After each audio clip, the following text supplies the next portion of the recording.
중국 최초의 통일국가 진나라는 15년 만에 멸망합니다.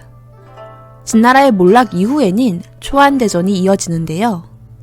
초나라 항우와 한나라 유방의 싸움은 한나라의 승리로 끝나게 됩니다. 기원전 202년 한 고조 유방이 진나라에 이어 중국의 두 번째 제국을 건설하게 되고 그는 다음과 같은 말을 남겼다고 하죠. 나는 장량처럼 교묘한 책략을 쓸 줄 모르고 소아처럼 행정을 잘 살피고 분량을 제때 보급할 줄 모른다.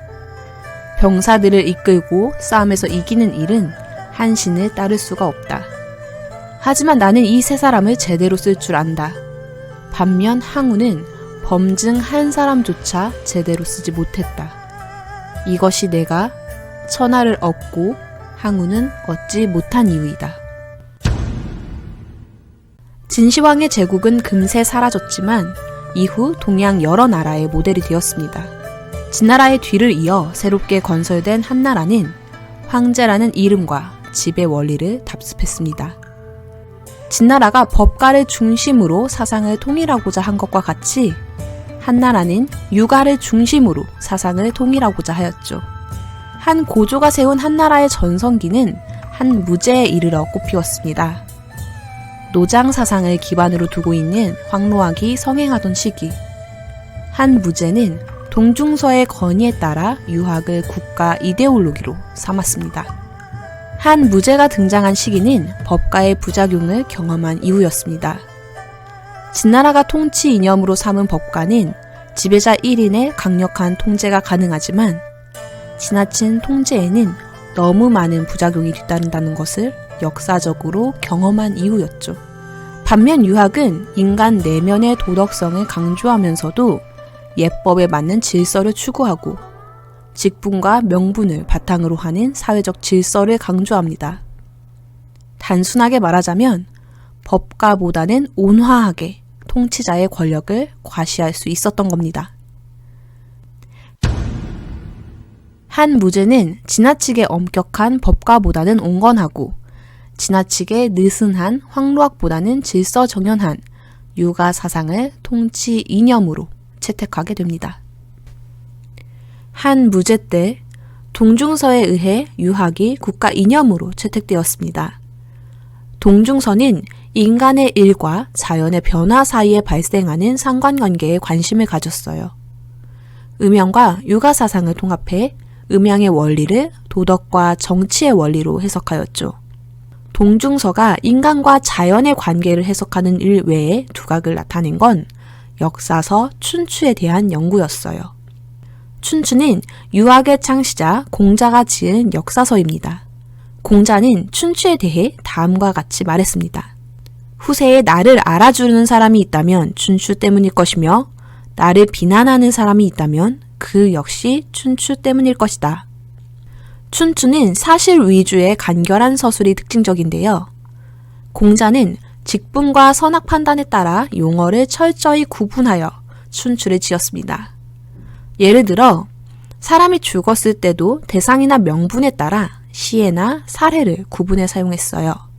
이처럼 공자는 춘추를 통해 대의명분을 밝혀 전하의 질서를 바로 세우고자 한 인물입니다.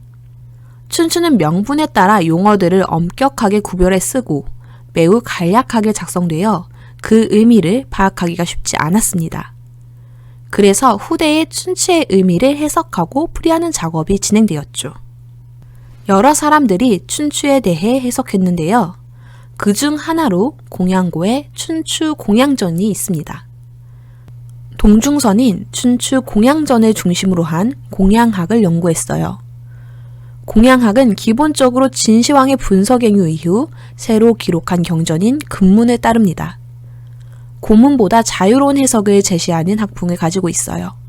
동중서는 춘추 공양전에 반영된 대일통사상을 주장했는데요. 대일통사상은 황제의 권위를 통해 명분을 바로잡아 천하를 하나로 통일하여 태평성세를 누리자는 사상입니다. 황제의 권위를 높이고자 하는 황제들에게 명분을 중심으로 독점적 지위를 확보하고자 하는 유학자들에게 춘추 그리고 춘추 공양전은 매우 유용한 것이었죠. 동중선인 춘추 공양전에 등장하는 역사 발전 3단계, 난세, 승평세, 태평세를 중심으로 유학의 명분과 교화를 주장했어요. 유가 사상을 통해 대일통을 이뤄 유토피아를 실현하자는 주장은 한 무제에 의해 승인되었고요. 동중서에 의해 유학의 관학화가 시작됩니다. 한나라의 정치, 학술 이념이 유학을 중심으로 움직이기 시작한 것이죠. 우주의 영원한 법칙은 한 번은 음이 되고 한 번은 양이 되는 것이다. 천도는 세 계절의 생성과 삶을, 한 계절의 상실과 죽음을 할당했다. 하늘에도 기쁘고 분노하는 기와 슬프고 즐거운 마음이 있는데 이는 사람의 마음과 부합하는 것이다. 동중서는 주역에 등장하는 우주의 기본이 되는 두 기운, 음과 양의 조화를 논합니다. 음양의 조화가 자연뿐만 아니라 인간의 모든 삶 속에서 이루어져야 한다고 주장하죠. 동중서 이전 시대에서 유가는 자연이나 초자연적인 문제를 거의 논하지 않고 사회적인 문제만을 다뤘습니다. 음양가는 사회적인 문제보단 자연의 문제에 집중했고요. 그런데 동중서가 유가와 음양가, 이 두 관점을 하나로 합친 것입니다. 동중서의 사상체계는 음양오행설을 기본 구조로 합니다. 음양오행을 중심으로 자연과 사람이 서로 감응한다는 천인감응설을 주장했어요. 천인감응설은 자연현상과 인간을 중심으로 하는 사회현상 사이에 상관관계가 수립한다는 것입니다. 그는 음양가의 이론을 유가사상에 반영하여 세상 만물은 모두 음양오행의 규칙에 따른다고 말했습니다.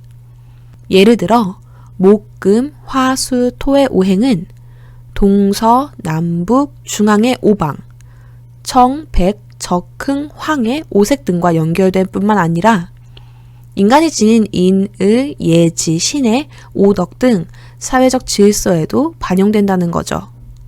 동중서는 하늘천, 그러니까 자연을 최고의 주제자로 삼고 인간을 자연과 닮은 것으로 설정하여 인간의 만물 중 가장 귀한 존재로 설명해냅니다. 이것을 천인 동류라고 하죠. 천인 동류는 음양을 이루는 기가 같기 때문에 가능합니다. 자연과 인간 사이를 관통하여 작용하는 기는 원기, 그러니까 근원적이고 본원적인 하나의 기입니다. 원기는 우주 만물을 낳아 기르며 우주 만물에 흩어져 있어요. 이 원기는 음양, 사시, 오행으로 전개됩니다. 원기가 근본이 되어 존재하는 모든 것들을 서로 감응하고 서로 움직이게 합니다. 그러니 동류인 자연과 인간도 당연히 서로 감응하고 서로 움직이게 할 수 있는 것이죠. 이러한 천인 감응설을 현실에 적용한 것이 바로 동중서의 정치 이론이 되는데요. 동중서는 천인 감응설을 정치 이론으로 활용하여 제의설을 주장했습니다. 제의설은 천재지변이나 사람들에게 일어난 이변 등 자연에 드러난 흉조가 지배자의 통치와 관련이 있음을 주장하는 설입니다. 통치자 스스로의 자기 반성을 요구하는 이론이죠. 동중서의 사상을 철학적 관점에서 보면 기의 변화를 중심으로 한 새로운 우주론이라고 말할 수 있습니다. 하지만 지나친 정치적 해석으로 인해 사회에 해로운 영향을 끼치기도 했죠.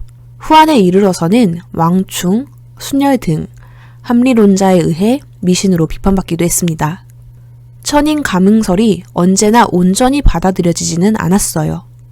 하지만 그 원칙은 유학자들 사이 계속 전해졌고 정치 사상에도 반영되었죠.